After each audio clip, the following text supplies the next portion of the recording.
హెచ్చరిక, దైవజనుని హెచ్చరిక. ఈ రోజుల్లో మనం చాలా విషయాల్లో కంగారు పడి కష్టాలు తెచ్చుకుంటున్నాం, కంగారు పడి సమస్యల్లో చిక్కుకుంటున్నాం, కంగారు పడి నష్టపోతున్నాం. దేవుని సన్నిధిలో కనిపెట్టడానికి వేస్ట్ అనుకుంటారు.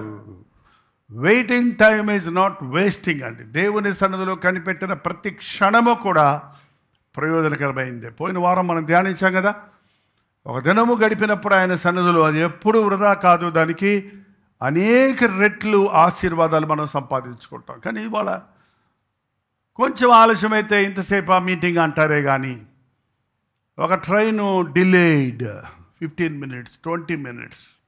ఎయిర్పోర్ట్కి వెళ్ళేటప్పుడు అండి మాకు 1.5 hours ముందు వెళ్ళాలి. ఇంకా ఇంటర్నేషనల్ ఫ్లైట్స్ అయితే 3 hours ముందు వెళ్ళాలి. న్యాయంగా వెళ్ళి అక్కడ కనిపెట్టాలి. అంతసేపు కనిపెట్టి ఆ సెక్యూరిటీ చెకప్లు అన్నీ దాటి వెళ్ళిన తర్వాత flight is late for 20 minutes అంటాడు. అబ్బా మళ్ళీ 20 minutes కూర్చున్నాక అనదర్ 20 minutes అంటాడు. మీకు తెలుసా, నా బ్రతుకుల అనుభవాలు ఉన్నాయి. కూర్చొని 20 అంటూ ఫ్లైట్ ఈజ్ క్యాన్సిల్డ్ అంటాడు. అడే మరి ఇప్పుడు ఏం చేయమంటావయ్యా, ఇంటికి పో, ఆర్ ఆల్టర్నేటివ్ ఫ్లైట్ మేము అరేంజ్ చేసేదాకా నువ్వు గమ్యం చేరాలంటే కనిపెట్టు.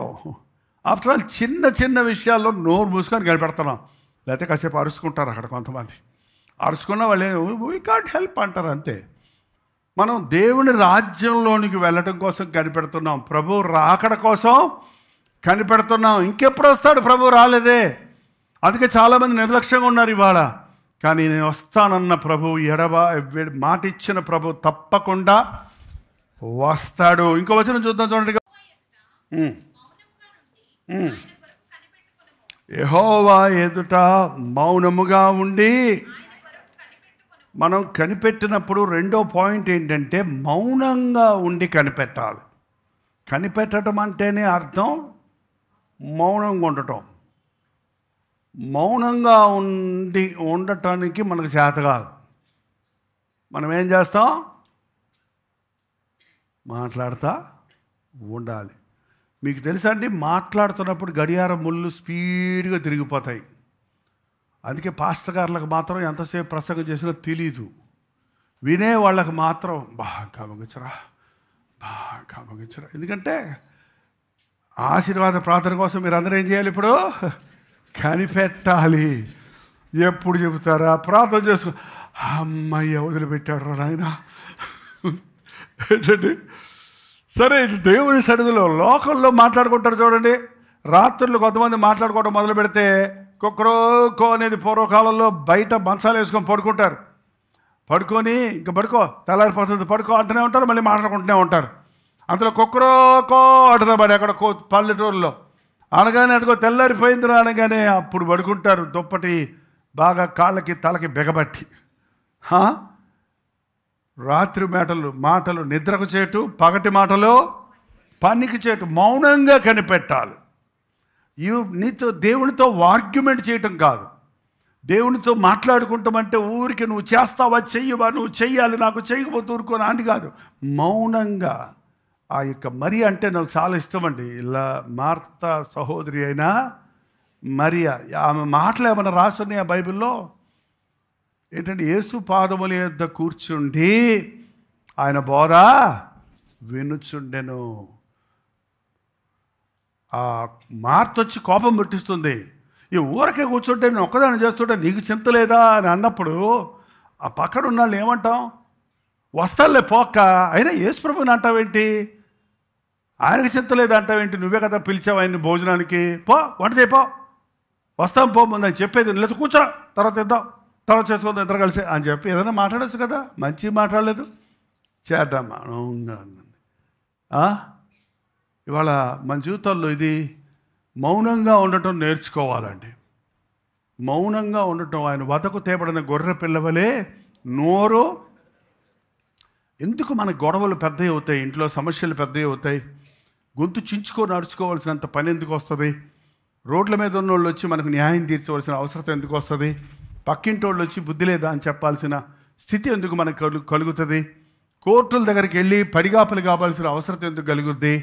ఒక అన్యాయంగా ఒక భార్యను బాధ పెట్టిన, భర్త భార్యను బాధ పెట్టిన, కుటుంబంలో సమస్యలు చెలరేగిన మౌనంగా దేవుని సన్నిధిలో కనిపెడితే ఆయన న్యాయం తీర్చడా? ఆ పక్కింటోళ్ళు ఎదురింటోళ్ళు ఇంకొకళ్ళు చెప్పేది దేవుని వాక్యము, దేవుని సన్నిధిలో దేవుని స్వరమును మనం వినలేమా? అన్యాయముగా విడవబడిన భార్య పక్షములో దేవుడు ఎట్లా ఉన్నాడంటే ఉత్తరవాదిగా ఉన్నాడు. నువ్వు అన్యాయం నీ పక్కన ఉంటే ప్రభు నీ పక్కన ఉండడు. నువ్వు మౌనంగా ఉంటే ప్రభు నోరూపి ఎవరు మాట్లాడాడు? మరియ బదులుగా ప్రభు మాట్లాడాడు. మార్త నీవు అనేకమైన పనులు పెట్టుకొని తొందరపడుచున్నావు. జీవితంలో నేర్చుకుందాం, కనిపెట్టడం, మౌనంగా కనిపెట్టడం, ప్రభువు జవాబిచ్చే వరకు కనిపెట్టడం. ప్రార్థన. పరిశుద్ధుడా, ప్రేమగల తండ్రి, ఒక్కసారి మమ్మల్ని చూడు నాయన. ఈ లోకంలో ఎక్కడ చూసినా కంగారు లోకంగా ఉందయ్యా. కంగారు పడి కష్టాలు కొని తెచ్చుకునేవారిగానే మనుషుడు ఉన్నాడయ్యా. దేవుడు తగిన సమయమందు సమస్తము చేయగలడని నిరీక్షణ కలిగిన జనంగా మేము ఉండడానికి సహాయం చేయము.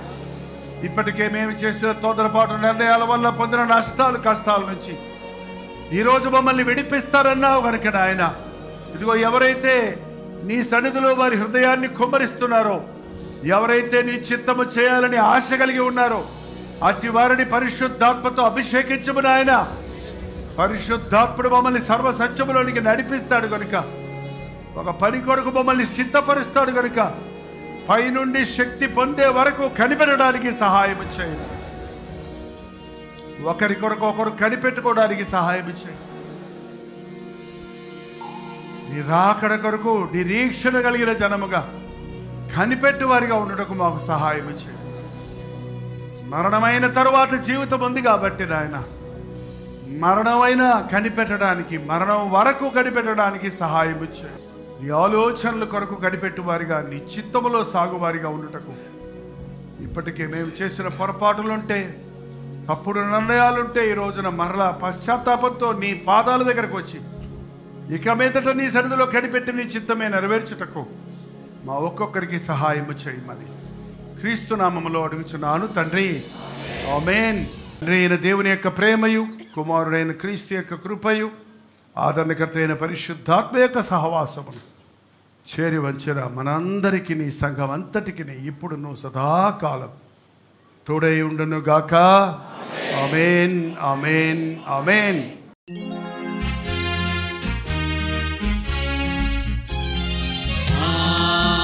హల్లెలూయా, హల్లెలూయా, హల్లెలూయా. హల్లెలూయా, హల్లెలూయా, హల్లెలూయా. కలువరి ప్రేమే మధురం, కలువరి ప్రేమే మధురం, కలువరి ప్రేమే మధురం, కలువరి ప్రేమే మధురం. హల్లెలూయా, హల్లెలూయా, హల్లెలూయా. హల్లెలూయా, హల్లెలూయా, హల్లెలూయా.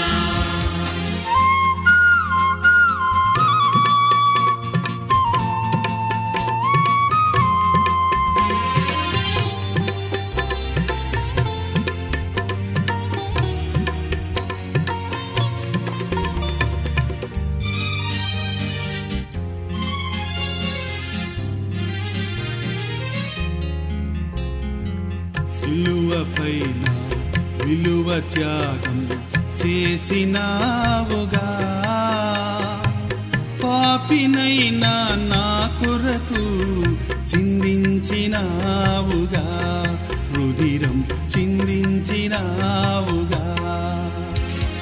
కలువరి ప్రేమే మధురం, కలువరి ప్రేమే మధురం, కలువరి ప్రేమే మధురం, కలువరి ప్రేమే మధురం. హల్లెలూయా, హల్లెలూయా, హల్లెలూయా. హల్లెలూయా, హల్లెలూయా